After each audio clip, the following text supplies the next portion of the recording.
This is Ryoanji Temple, the Temple of the Dragon at Peace in Kyoto, Japan. And it's famous for this rock garden. Now, the complex goes back about 1,000 years, actually. The pond, the mirror pond, goes back under the Fujiwara Clan, who built the first Zen temple here. And, the point of Zen Buddhism is to meditate to the point where you're enlightened. And that's what this rock garden kind of represents.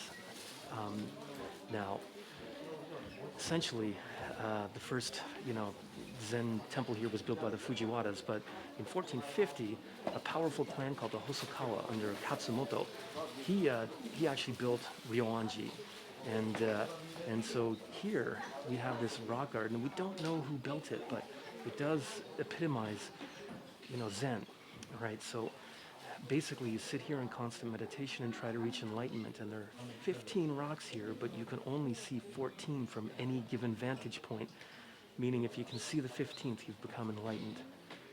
Now, essentially, now we're going to walk through the temple here a little bit. It's also famous for the paintings inside and the Chinese immortals and other things. But anyway, the Hosokawa clan takes the land in 1450 and they build on it, but the Onin War breaks out, which was a war over the succession for the next emperor. And Kyoto even itself was divided. It was split. A lot of the city was burned, including the historical sites here. But his Katsumoto's son, Masamoto, decided to rebuild the temple. And it had been burned down before and, that kind of thing. But it continued to be rebuilt. Even the second of the three, unifiers of Japan, Toyotomi Hideyoshi, was known to come here quite frequently. Also, throughout time, it burned down again, and then somebody else rebuilt the garden.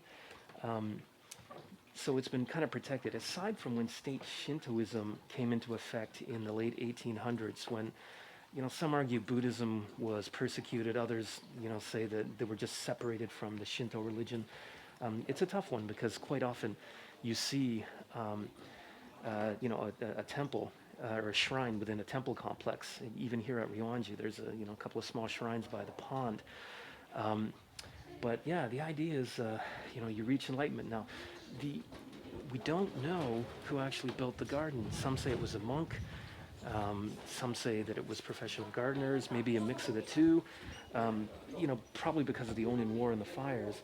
The documents that say who built this place and who built the garden especially were destroyed. So was it a monk? Was it a couple of professional gardeners? There's two people here with their names inscribed, Hikojiki and Kotaro. And basically they were called Kawadamono, sorry. And basically they were laborers. And their names are engraved here, but that's literally the only evidence of who may have built, the garden. But it is a fascinating place here in Kyoto, Japan. You should definitely come. It certainly epitomizes the Buddhist side of the Japanese culture. Just really interesting history, too.